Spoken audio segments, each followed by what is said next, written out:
Well, ladies and gentlemen, you have heard my colleague, the Russian ambassador, explaining to you the process of the negotiations that took place and which resulted in the adoption today by the Council of its resolution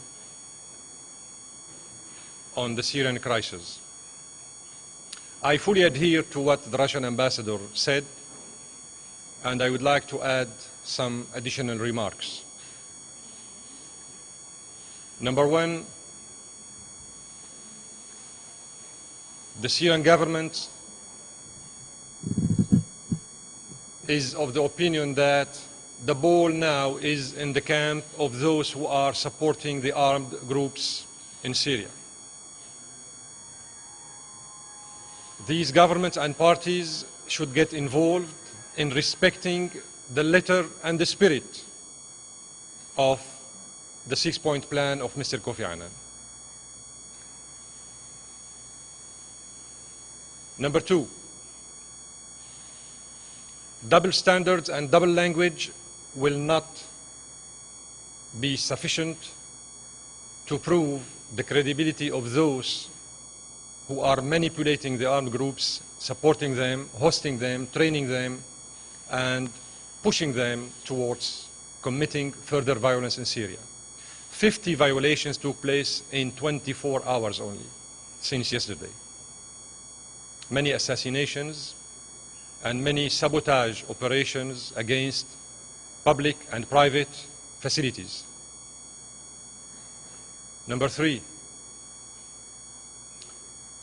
it has been very indicative in the statements of some members in the Council, very indicative and very alarming actually, when we heard from these members of the Council a totally unpleasant language, provocative language, irresponsible language while talking about the Syrian government. I'm saying this because it was really astonishing to hear ambassadors entrusted with maintaining peace and security, entrusted with the fulfillment and implementation of this very important plan of 6 points of Mr. Kofi Annan, using the term of regime while talking about the Syrian government. This is a bad sign. This is a bad sign. I think this explains the real bad intentions of their countries.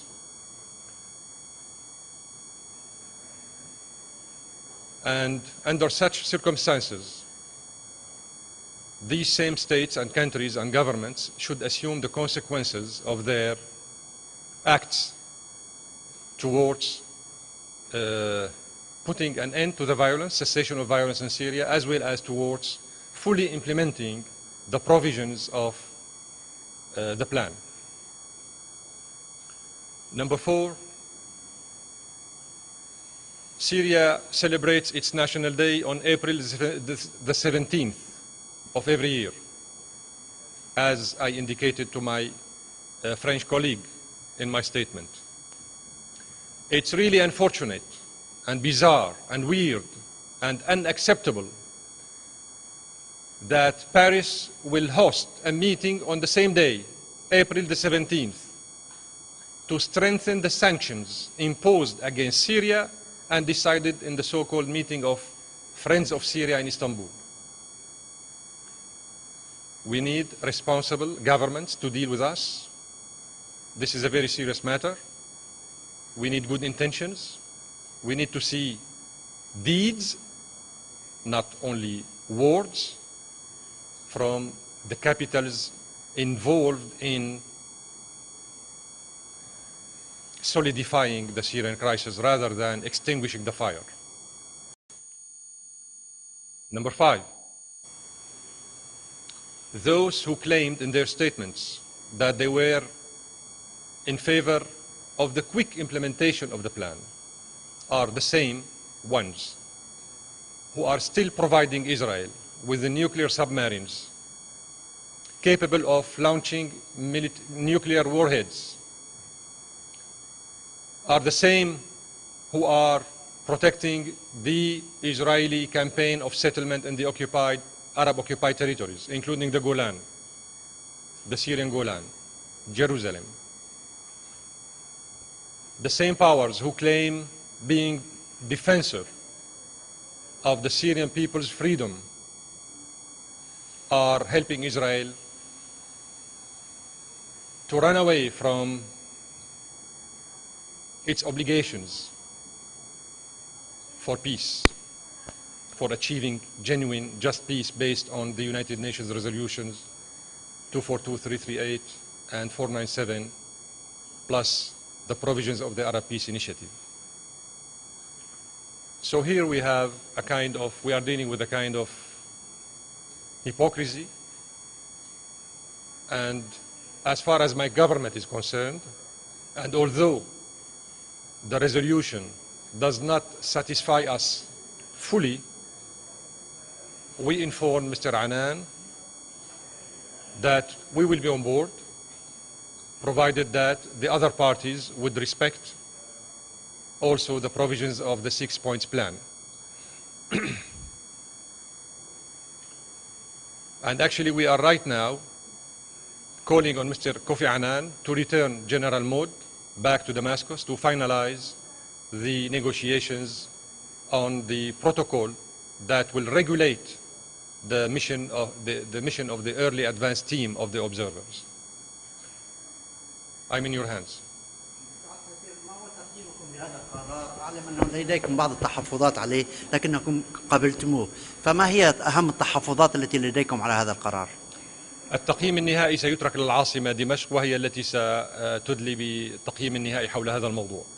لكن ما هو تقييمكم حاليا أنا قلت في بياني أمام مجلس الامن أن حكومتي بالرغم من أنه لديها ملاحظات حول القرار ولكنها ستتعامل مع كوفي عنان لتطبيقه، ونتوقع من الأطراف الأخرى بما في ذلك الحكومات التي تمول وتدرب وتسلح وتحمي وتهيج المجموعات المسلحة أن تفعل الشيء نفسه.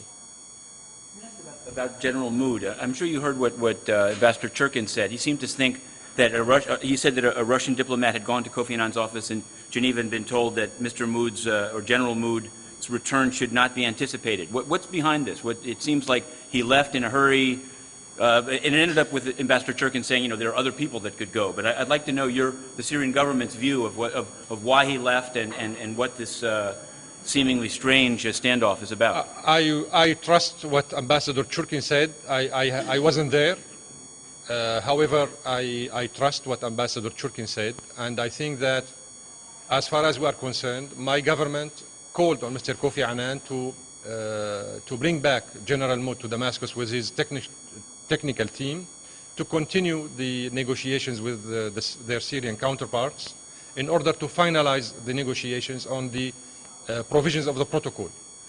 What happened is that the team was in Damascus actually, then our minister had to leave for Moscow on an official visit, and in between General Mood left the capital with his team.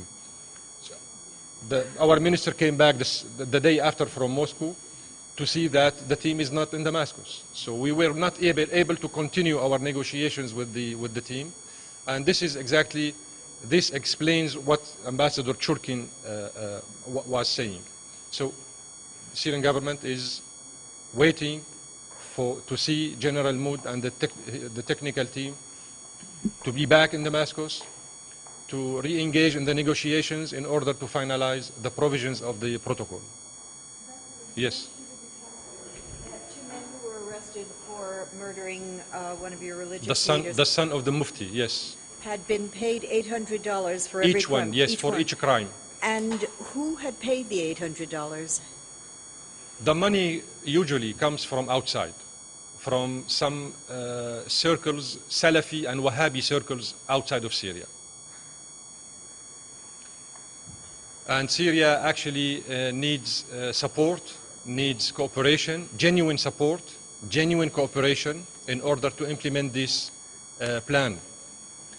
The Syrian people do not need $12 million from Mr. Obama to buy some communication stuff and anti-ballots gilets.